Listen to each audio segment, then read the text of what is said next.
Comfort అనేది జీవితంలో ఒక భాగం. కంఫర్ట్ వద్దు అనుకునేవాళ్ళు ఓకే, నో ప్రాబ్లం. కంఫర్ట్ అలవాటు చేసుకున్నాక వదులుకుని మళ్ళీ మేము కష్టపడతామనేవాళ్ళు ఉన్నారు, ఆరోగ్యరీత్యా అన్నట్టు. అది శారీరక అంశాలు.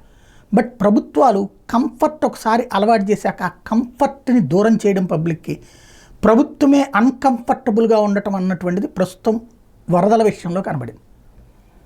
వరదల సందర్భంలో వాలంటీర్ సర్వీస్ అన్నటువంటిది, క్రైసిస్ మేనేజ్మెంట్కి వాలంటీర్ సర్వీస్ అద్భుతమైనటువంటి అంశం. కరోనా అప్పుడు దేశం నలుమూలలో ఉన్నటువంటి తెలుగు వాళ్ళు ఆంధ్రాకి రావడానికి ఇష్టపడ్డారు. ఎందుకని? ప్రతి ఒక్కళ్ళ ఫాలోఅప్, ప్రతి 50 కుటుంబాలని ఫాలోఅప్ చేసిన volunteer, that is crisis management. 2 సంవత్సరాలు ఫాలోఅప్ చేశారు. అలాగే మందుల దగ్గర నుంచి డబ్బులు పంపిణీ దాకా అన్నీ పర్ఫెక్ట్గా వెళ్ళిపోయినాయి కదా ఆ టైంలో. అప్పుడు కూడా పెన్షన్కి ఇబ్బంది రాలేదు కదా, రేషన్తో సహా అందినాయి కదా పర్ఫెక్ట్గా. తర్వాతన గోదావరి వరదలు, కృష్ణా వరదలు, ఇతర ప్రాంతాల వరదలు వచ్చినప్పుడు వాలంటీర్, మనం ఎవరికి చెప్పాలి అన్నప్పుడు వాలంటీర్ కనబడతాడు. వాలంటీర్లకి ఇంటిమేషను వెంటనే వాళ్ళు తీసుకోవడం నడిచిపోయింది. పరిహారాల దగ్గర అడగడానికి ఇంకో ప్రాబ్లం లేదు. అందరికీ అందాలన్నది ప్రభుత్వ సంకల్పం, అందించాలన్నటువంటి బాధ్యత వాలంటీర్ది సక్రమంగా జరిపింది. ఇప్పుడు చూడండి, నిన్న కృష్ణానది వరదలకు సంబంధించి సహాయక చర్యల్లోనూ పెద్ద సమస్య. ఎందుకని? అందుబాటులో ఉన్నంత వరకు సాయం చేసి ఊరుకోవాల్సి వచ్చింది. మిగతా వాళ్ళకి ఆహారం అది అందకపోయింది. 10 రోజుల పాటు ఇబ్బంది పడ్డటువంటి అది ఒక ఎత్తు అయితే, పరిహారానికి సంబంధించి అయిపోయిన తర్వాత ఎన్యూమరేషన్ ఎవరు?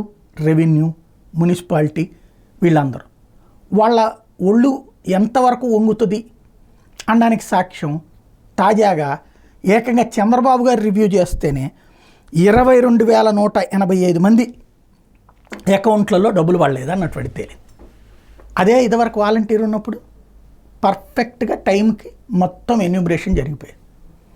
వాలంటీర్ల మీద కోపం, లేదా వాలంటీర్లు వాళ్ళు ఏం పాపం చేశారు, ఏ తప్పు చేశారు, వాళ్ళు ఇంటింటికి సేవలు అందించడం వాళ్ళు చేసిన తప్ప, ప్రతి ఒక్కళ్ళతో కుటుంబ సభ్యుల్లాగా కలిసిపోవడం, కుటుంబ సభ్యురాలుగా కలిసిపోవడం వాళ్ళు చేసిన తప్ప, వాళ్ళు చేసిన సేవల్ని మనం సంస్కారహీనంగా అభివర్ణించాం, దుర్మార్గంగా చిత్రీకరించాం, వాళ్ళని దుర్మార్గులాగా చిత్రీకరించాం. ఇవాళ ప్రతి ఒక్కడికి ఆ వాలంటీర్ అవసరం వరదల్లో తెలిసింది.